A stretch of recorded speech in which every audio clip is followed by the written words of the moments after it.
Hi, this is Tom Soane, and this may well end up being another episode of the Anonymous Landlord podcast. So I've done the introduction now, so I can decide to use it later if I want to. But anyway, the other day I was asked a really good question by a guy who wants to start property investing and has saved up £35,000. So it was on one of our one-to-one calls where he asked me, how would I invest £35,000? And that really challenged me because it made me not only think back to when I first started property investing, but also put myself in the shoes of other people that want to start property investing and also that are existing property investors that want to expand and grow.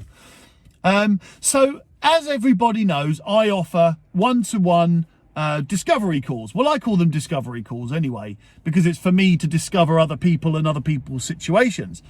And some people use those calls for advice on property investing and landlording. Other people use them for property investment strategies, tips and hints, and some people use it to explain their situations and get my advice on. Other people actually use it for data. I had a call the other day with a guy who wanted me to go through some data with him, which was quite interesting. Anyway, so on one of those one-to-one discovery calls, this guy says to me, hey Tom, so I've saved up 35 grand of my own money completely independently, and I really want to get into property investing, and I want to use that money for it, but I'm nervous about, first of all, finding the right property, second of all, having the right strategy, but he's also nervous about generating a profit quickly enough. And that's a very common thing, right? If you've got about that sort of money, anything between 25 and 50 grand, obviously you want to make money quickly enough to be able to reinvest and grow. And that's generally the thing. But look, we all know that that level of investment isn't going to be a real quick generate 10 properties straight away. But there are certain options for you. Now, the reason this challenged me is because, like I say, it made me really put myself into the shoes of other people that property invested. So I came up with a couple of options. Now, I do have an unfair advantage in that I know a lot of people in property, in the property industry and the property finance industry.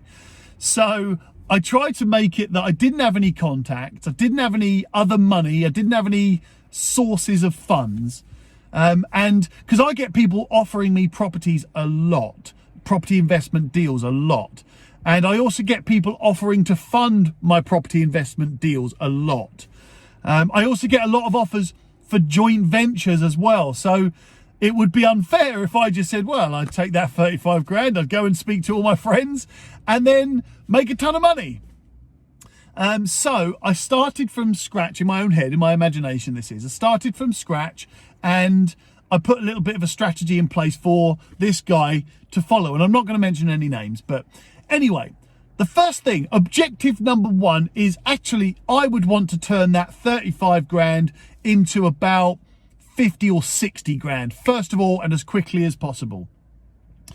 So there are, by the way, a couple of different options here. We're going to go through rapidly increasing that amount of money that you've got. Second of all, we're going to go through finding joint ventures and investors and funding partners that can fund lots more deals for you. And third of all, we're going to go through what to do if you only have that 35 grand. Nothing else, no more investment, no more support or joint ventures or anything. So those are the three options. First of all, let's turn this money, this 35 grand, into more money.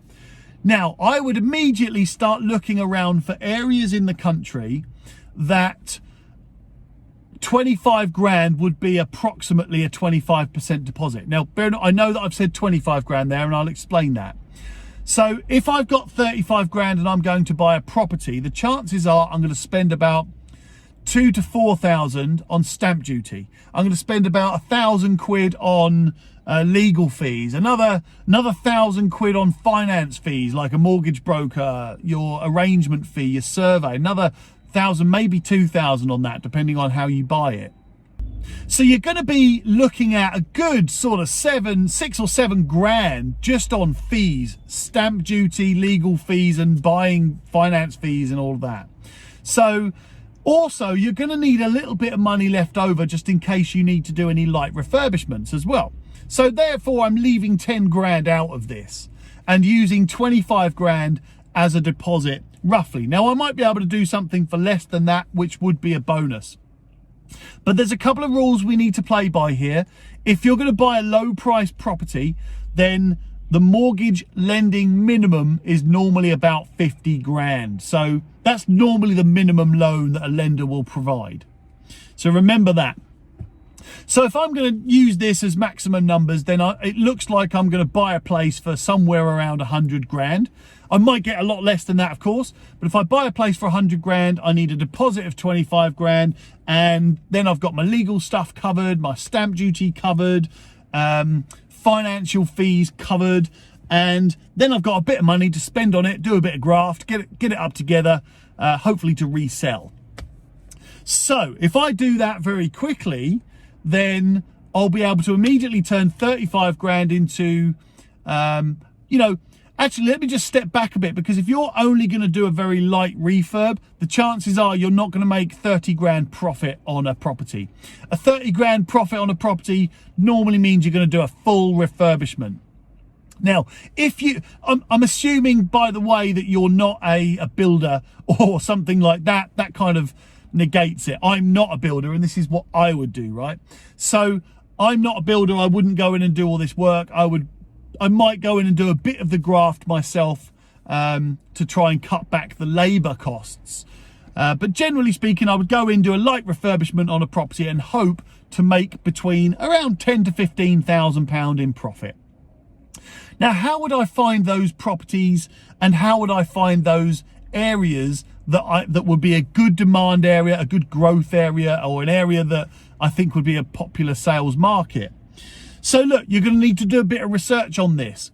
You go around the different pockets of the country, and I would start by identifying the major cities and look at each of those cities and see which ones have huge demand at the moment for properties in their city centres. And here's a little tip on this, right? So you find those cities that have massive demand in their city centres, and then you look just on the outskirts of those cities. Because if property prices are rocketing up in city centres, then people start looking slightly out of those city centres for accommodation or somewhere to live. So that means the outskirts then start driving up demand. But you can normally catch that wave and pick up a little bargain while that property area or that area is on the increase. Anyway, by the way, I have done a podcast on how to find growth areas, high demand areas, and how to analyze the data and find the data. So I won't go through all of that now because it is its own episode. But anyway, you've got to find an area of the country that's in high demand and is going to be a good growth area.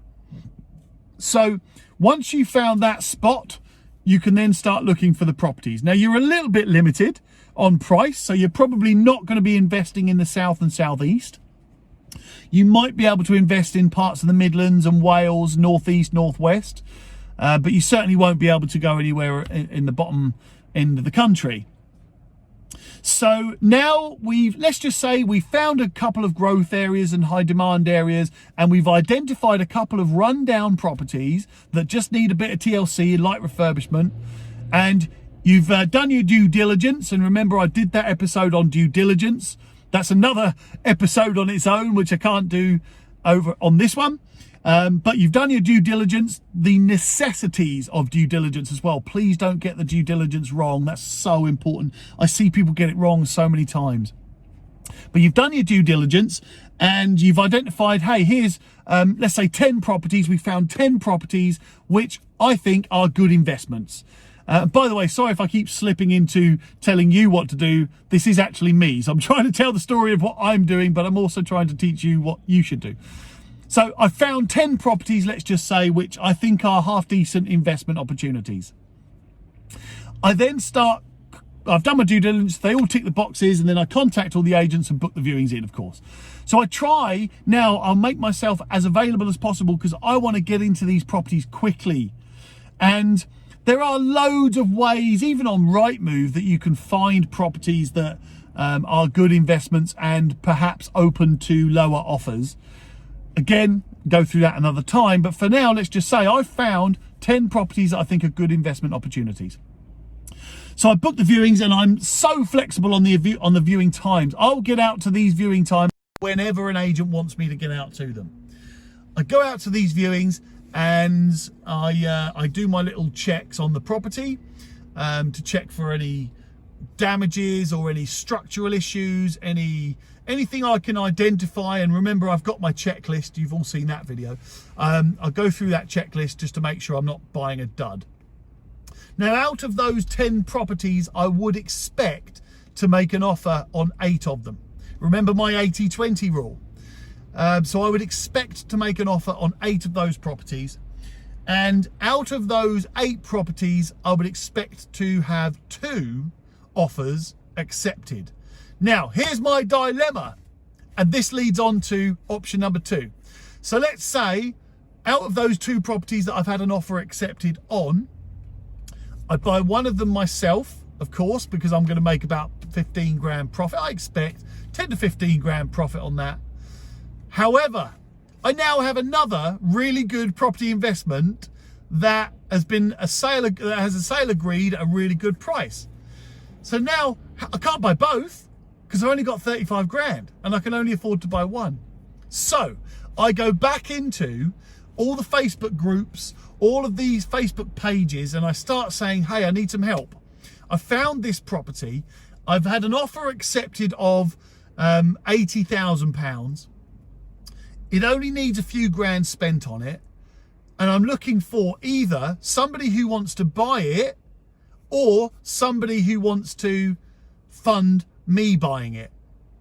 Now, then you start giving them the correct information, i.e. the job done valuation, the work required, a schedule of works, your data for the demand, for the growth, and all of those things. You've got to give any investor or investment partner that information. Now, once you've gone into those groups and you've issued out that information, bear in mind, I don't know anyone. That was the story. I don't know anybody. You're going to get bombarded by property sourcing agents who want to then resource your sourced property. That might not be a bad thing, but you're also going to get a ton of people that are phony, that want to pretend that they're going to invest in your property. So you will get contacted though, because what you're doing is offering people an opportunity to make some profit, and everybody loves profit. So now I'm moving on to option number 2, which is so bearing in mind, I've put this first one, that's my first property done. That is going to generate me 15 grand. It's going to turn my 35 grand into 50 grand. And now we're talking. Now I can start buying a buy-to-let property and doing another flip. I probably should have wrapped that up first. So yeah, anyway, so I'll turn that money, that 50 grand, I'll then buy another flip, do the same thing-ish, and then try and invest the rest in a buy-to-let property, maybe. Or I might do 2 flips and try and make a bit more profit. But then, so I've put this second property out to investors and for investment, and I've been contacted by people that are interested in either, let's just say, actually it's more realistic that you're going to get people that want to buy it, not invest in you. More people want to buy an investment property than want to invest in you buying an investment property. So let's just say that. So you get contacted by saying, hey, yeah, I'm interested in that property. I've been looking for a property like that to invest in. Now, let's just again assume that you found this person a property that's going to make them 15 grand profit. You say to that person, sure, I'll package this up for you and I will connect you and you can buy the property. Before I do that, I'm going to charge you 3% for this opportunity, or 3 grand, or whatever it may be. If you're going to charge 3 grand, then great. You make sure you connect up the deal, get the buyer involved, sign something with the buyer to say that he agrees to pay your fee of 3,000. And then you've just made another 3 grand for doing nothing. So this is what I would do, by the way. And then I would repeat. So I've got one property deal going through. And there is a bigger picture to all of this. I've got one property deal going through. That's going to make me 15 grand of profit. And then I've just made another 3 grand because I've given this property to this other property investor. And now I want to talk to this investor and I want to say, look, how many properties are you looking to buy? And he'll say, oh, you know, I've got 100 grand to invest. Okay, well, look, if I come across any more properties like this, would you want more? Probably yes. So now you've got an investor on your side. So I've got my 15 grand coming in from property number 1. I've made another 3 grand from property number 2. All right, it's not a great deal of money, but it's something for nothing, right? And now I'll go out and view another 10 properties. And then I'll do my 80-20 rule. Out of those 10 properties, I'll probably make an offer on 8 of them. And out of those 8 properties, I will probably have 2 accepted. So now I've got a property investment partner.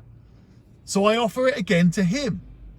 And he says, yeah, great, I'll have one of those. Brilliant. So he's buying that one. That's another 3 grand in the pot. For not a lot. But now I've got my 15 grand back. So now my 30 grand or my 35 grand is now 50 grand. And I've already got another property to invest in. So sale agreed, go. So I'm going to make another 15 grand on that. I'm going to make another 3 grand on giving the other property to the investor. So immediately my money's going up to about 71 grand. And now we're starting to talk. This doesn't take very long, by the way. So now we're talking about 71 grand in my pot.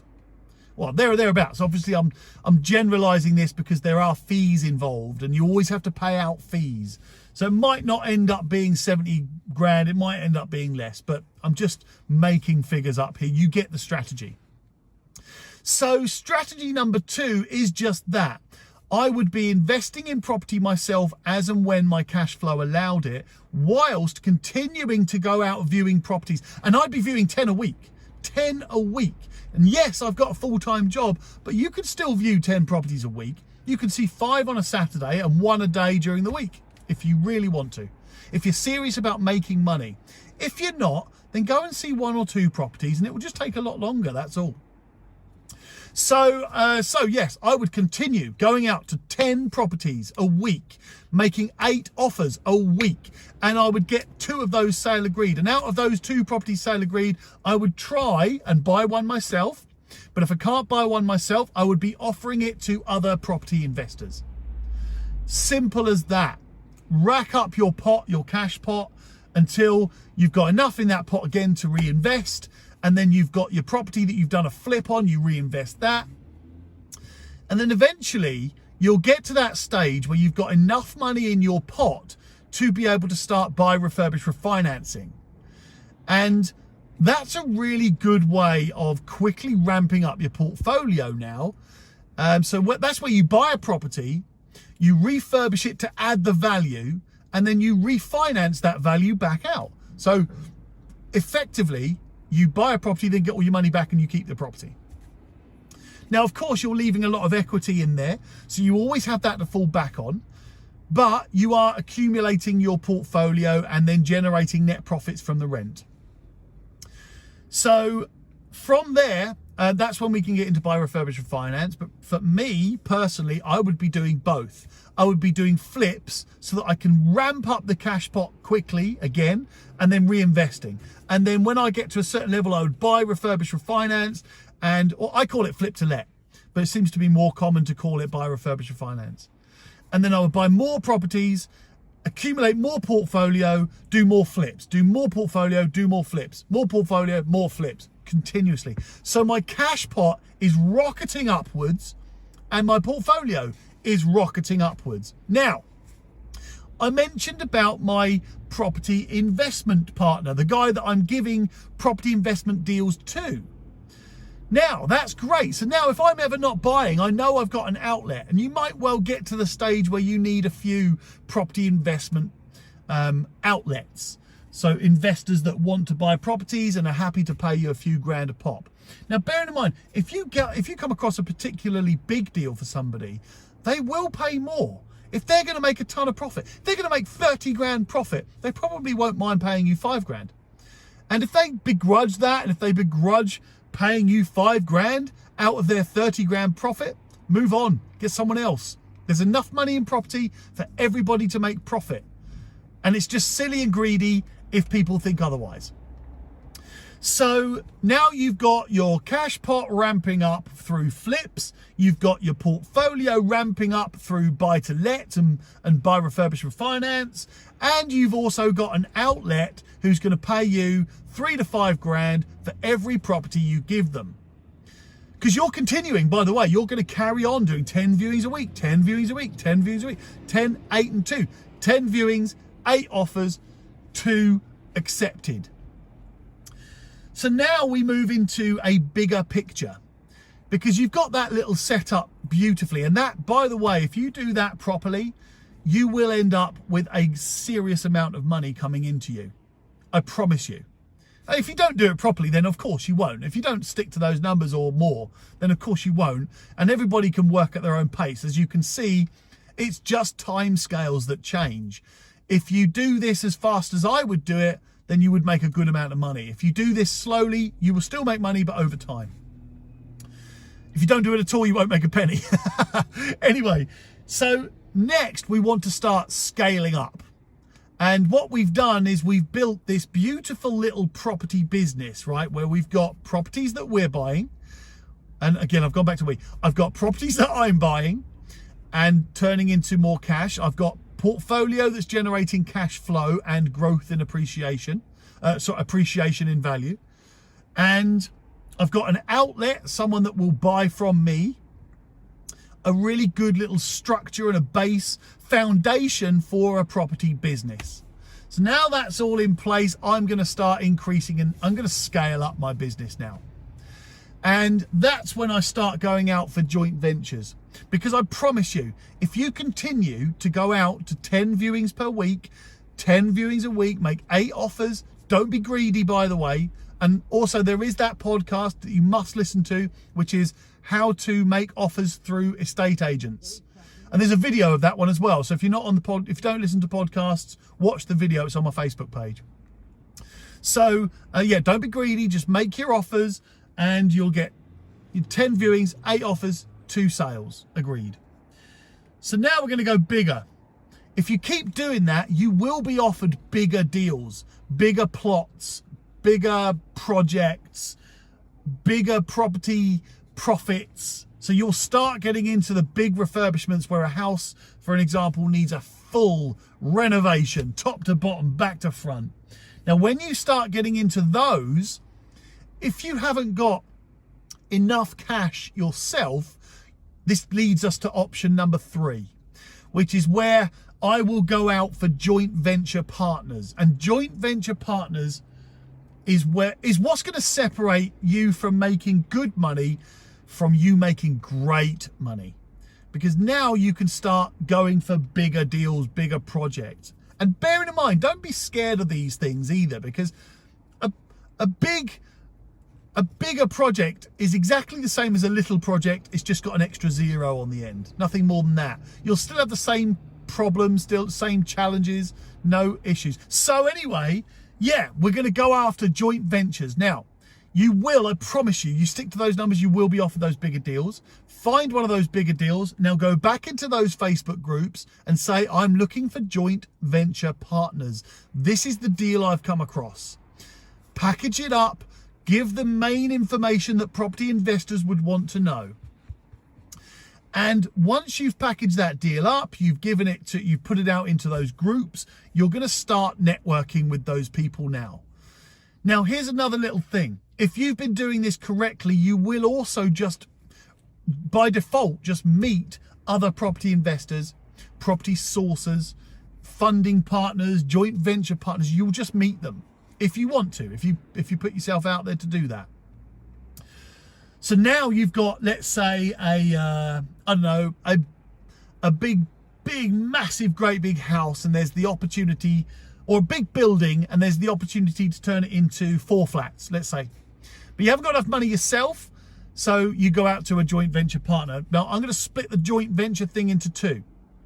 Because part 1 of finding joint venture partners is where you go and find one person. So you have I'm talking about you again, me. So I will go and find either a joint venture partner, so it's just me and the joint venture partner.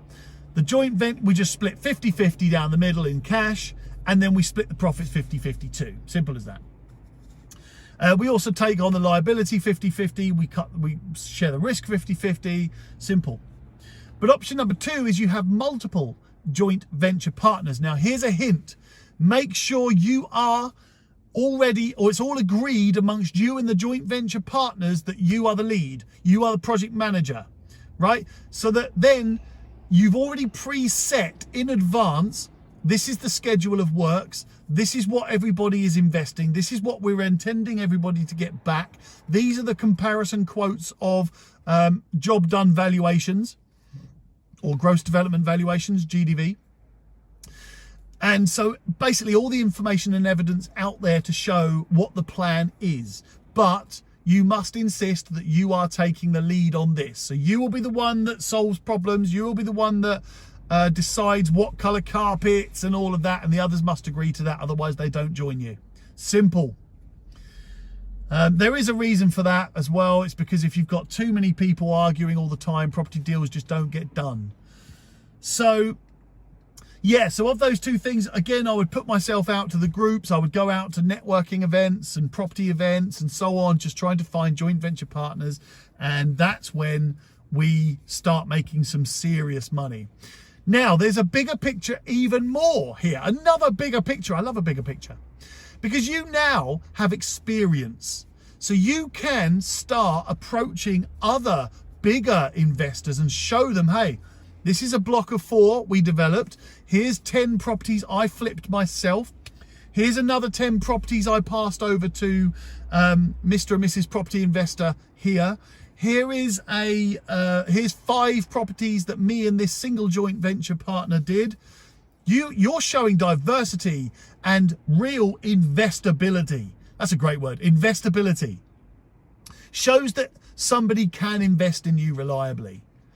But anyway, so those are the 3 options. So just to summarize, first of all, I would turn that 35 grand cash pot into more. And I would do that by flips. And when I get enough properties, I'll pass additional property investment opportunities to other property investors in return for a fee to continue building up the cash pot. And then once I've built up a cash pot, I will start doing buy, refurbish, finance and building up my portfolio and my cash flow. I'll only do that if I can get all my money back out though. And I will only do that whilst I'm still doing flips. And then I will start going out to joint venture partners and start going out to multiple joint venture partners so that I can do multiple deals. As long as I'm the project manager in all of them, I'll have multiple deals going through with joint venture partners. And I will effectively start really ramping up the cash, ramping up my portfolio and my cash flow income. And that's how I would do it. So look, there was a lot of waffle there. I just made it all up from the top of my head. And I hope it helps. I hope it gives you all a bit of an insight into how you could do it too. And you could do it the same way. You don't have to do it so intensely. You could do it over a shorter period of time. But overall, it's actually really easy to get into property investment, but there is a major fear element. People, I relate to it. You know, you're just scared of making mistakes. Of course you are. But try to remember if you don't start, you'll never get anywhere. If you don't go for something, then you'll never go anywhere. And the worst that can happen is that you lose a little bit of money. But remember, if you've saved up that money, then technically it's dead cash. You can afford to lose it because it's just saved up. Now, I'm not saying you will lose it, but you need to understand that I could lose this, but you wouldn't lose any more than that, because we're going to do this. I would do this in a way that protects me. I would raise finance through mortgage lending and bridging finance and investment partners, and I would protect my own risk so that I know how much I stand to lose. Anyway, I hope that helps. And remember, look, in all of this, this is just one more thing. And if you're going to be the best version of yourself in one thing, you've got to be the best version of yourself at everything. So keep learning, keep developing, keep enjoying, and do whatever the fuck you want to do. And don't be scared. If you are scared, then feel that fear. Just understand, hey, yeah, I'm scared of this. And then do it anyway. My name's Tom Soane, and this is the anonymous landlord.